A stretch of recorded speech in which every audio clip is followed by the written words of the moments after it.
we were And making fun of him because of the 2BC. yeah, the 2BC. Yeah, Darnoff.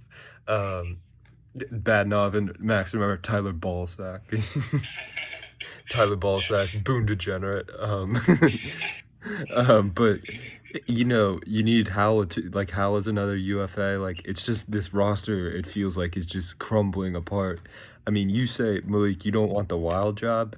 I don't want the Florida job, man. That's the worst job on the market. I mean, this is wow. I mean, what a disaster.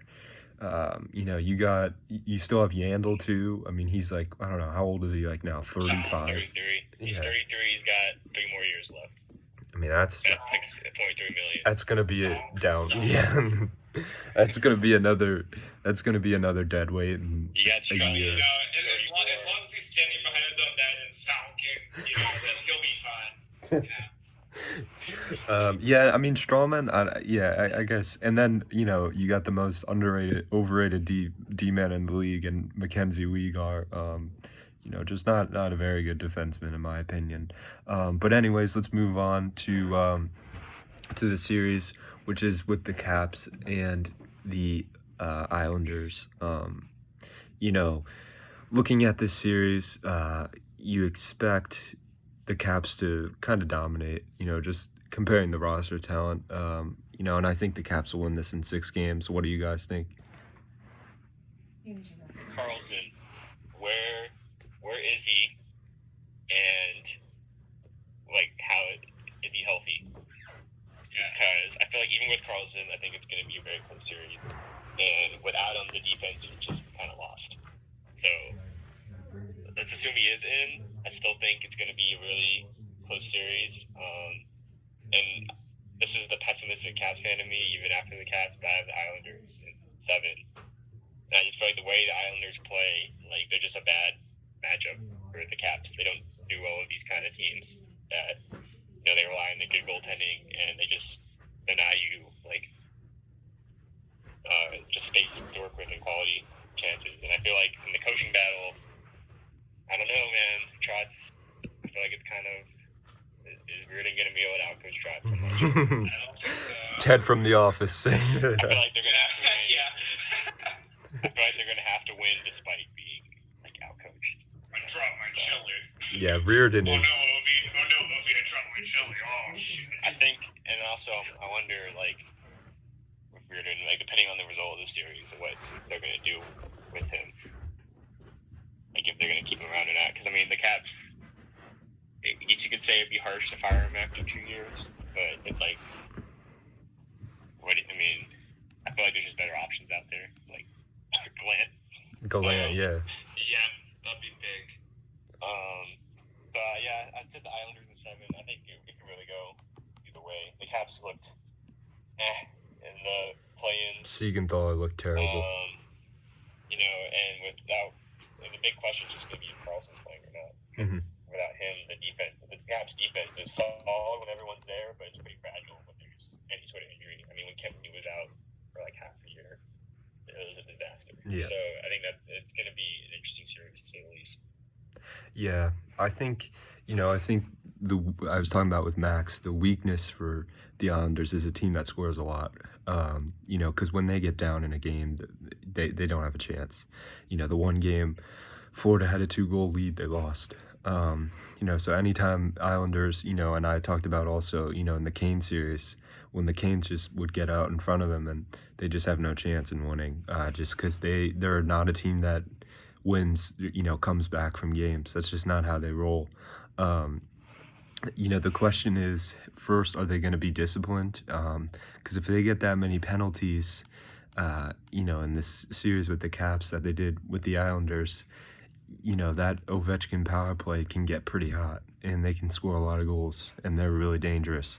So, if they're disciplined and they contain the Caps' very good offense, I really think they're going to win this series. But, it's just, for me, the main question for me is the offensive dominance there from the Caps in this series? And, I mean, does anyone have an answer for that? Do you think the offensive dominance for the Caps will be there this series, yes or no? And I know Malik's answer is no because you said you thought they'll get frustrated with the Islanders' defense.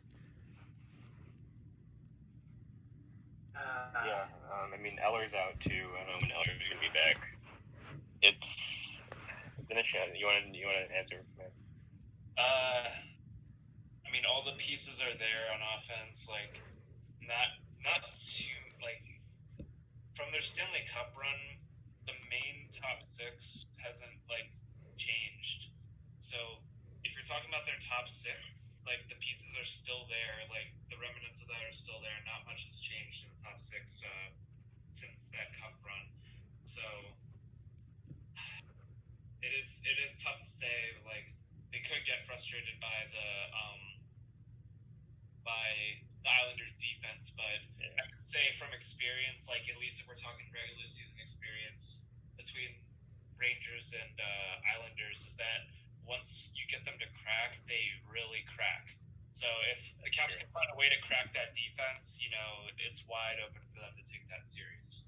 So it's all about getting that opening to push through, right? It's about finding that opportunity to just take Islanders by the neck and just finish the job. And Holtby's looking pretty good too. So if they can get leads early in these games, I think they have a pretty good shot. I would also say that Trotz is very familiar with this top six. Yeah. Yeah. Yep.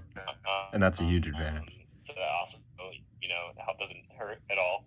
But I think, if they can get these early leads, I think even without Karlsson, defensively, they can manage. At least defensively, they can manage. And I think Holtby's looking pretty good. I think he's getting into playoff mode. So I think he can go either way. Either way, I think they'll be pretty close. But I said Islanders in 7 because I am still a pessimistic Caps fan. I changed my prediction since we last talked earlier today about the Caps Islanders series, and I had Caps in 7, but I've still been going back and forth about it. But right now, as I have it on my bracket, I have Islanders in 7. I will say, if the Caps can get through this series, I think they have a good shot at the whole thing. I disagree. But I think I disagree with that. Yeah, I disagree. I disagree. Yeah. Because at least with how my bracket's shaped out, if who I think is gonna win is gonna win. I mean, we'll probably get. Carolina. Yeah. That's the big one. Boston's got it. I think Caps can beat Boston, but I don't think the Caps can beat Carolina. Exactly, because you're looking at a Carolina team with a better. I guess it's a good segue. I mean, yeah. So we can move on to, first off, we just gotta talk real quick about the little broom treatment that the Rangers got. You don't need to talk about it at all. All I have to say is Alexis Lafreniere. Yeah, they get Lafreniere. I want to personally thank you on behalf of the Rangers fan base for completely embarrassing us in front of the hockey world to get us that first overall pick. It's all thanks to the Carolina Hurricanes and that insane top line that they have with Teravainen and Svechnikov and Aho. Yeah, new best line in hockey, question mark. Honestly, they might be. They're a top 3 line right now. I put them up there with the Boston Bruins top line. Or McKinnon, Rantanen. Yeah. Put them up there with. For me, I mean, I think I kind of have the same mindset with Malik on this Hurricanes team. I mean, when Mrazek is playing well, the offense is playing well, the defense is playing well. This is a team that can win the Stanley Cup, for sure. I think that's their only question is in the net. I think otherwise the team looks very solid all the way through. I think the only question is can Mrazek and or Reimer take them all the way. I think that's the only big question mark. Otherwise, they look pretty dialed in everywhere else. And you have the coach. I would consider a juggernaut offense. The Rangers, I think, are probably one of the best offensive teams in the league. If you just look at their top 6, just with the offensive weapons, and they just completely smothered them. Exactly. So, they couldn't even enter the blue line in the first 2 games. That beat Toronto with the Zamboni driver and that if they're and they played that game like a playoff game defensively. So if they play that way throughout the playoffs defensively, they're very, very scary. Probably top 3 team in the playoffs. And the playoffs. crazy thing, Max, is you look at that Rangers series. We didn't have Brett Pesce, who is one of the most underrated and best defensive defensemen in the NHL, and Dougie Hamilton. So I mean, this was a wounded blue line for the Hurricanes that still played absolutely tremendous. And part of it is to Brindamore. Brindamore pairs Shea with Jacob Slavin, which was an awesome move. They played really well together. You kind of find a way to minimize that defensive liability for Brady Shea. Sammy Vatanen, great acquisition. Played really well in this series.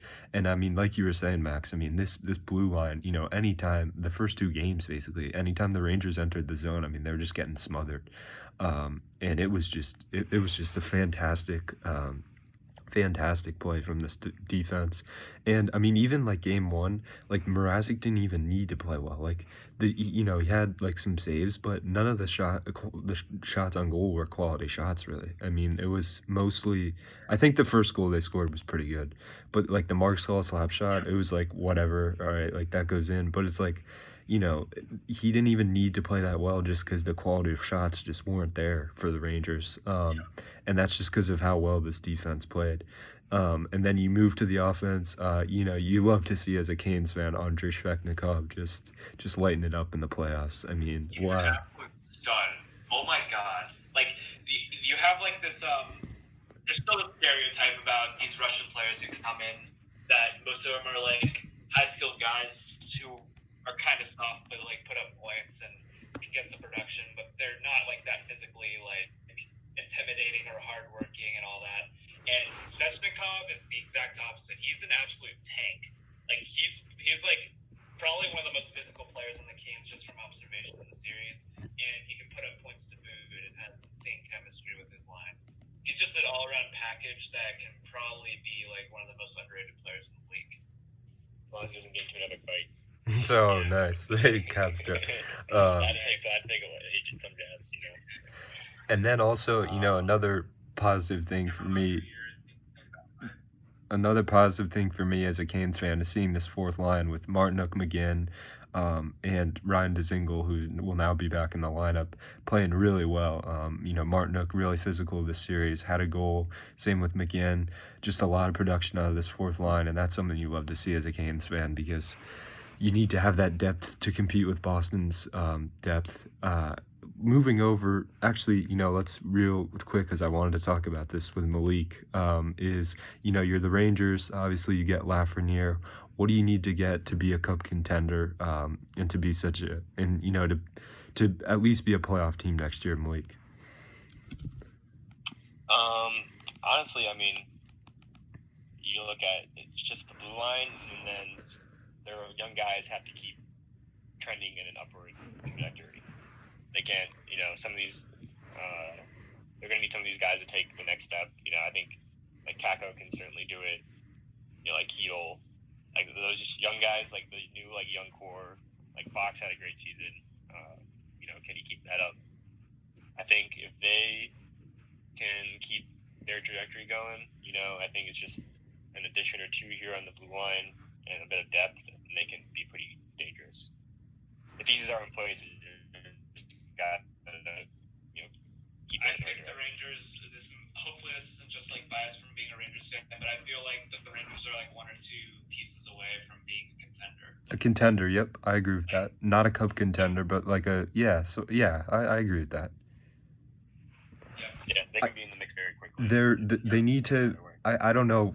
One or two pieces is a little bit of a stretch. I think you need to add another really good defenseman, and then you look at that fourth line. I mean, that fourth line just got ate up by the Hurricanes. Like with McKegg, Howden, you gotta. And I know this sounds mean, but like you gotta get some NHL caliber players on the fourth line. You know what I mean? And the third line. The third line just, and like we were talking about, the depth just overwhelmed them. Like when you're playing against Stahl, or like Trocheck. I'm trying to think of the Hurricanes' third line. Like, they had Fogelstall and Justin Williams on their third line compared to like, the Rangers' third line. Like, that's just an overwhelming of depth. But that's what you deal with in the playoffs, you know what I mean? And you have to improve that if you're the Rangers. I agree. And, Also if That's you're more about a growth because I think we had a pretty young third line, like in general. yeah. Like they're part of the young core that like is supposed to take a step forward. So hopefully they develop that way where they can be like develop into like a lethal top nine. And when I'm talking about like one or two pieces, I'm talking about like blue line pieces. Like we got our offensive piece with Lafreniere. Yeah. We just need like a solid left side defenseman to fill in and make our decor more serviceable. I think you also It doesn't even have to be like a great defense because you have Shesterkin and Ned, who's gonna be like a top 5 goalie in the league for years to come if he plays like he's projected to. Yeah, that's fair. So you don't need a Carolina defense for like for the Rangers to be successful on the defensive end because you have Shesterkin backstop. I feel like you also need like a Boyle or one of the guys that I was really surprised no one traded for was Hainsey. Hainsey's still on the Senators. You know what I mean? I feel like Rangers, Florida, someone could have used Ron Hainsey on their team. I mean, 2-time Stanley Cup winner. Just to experience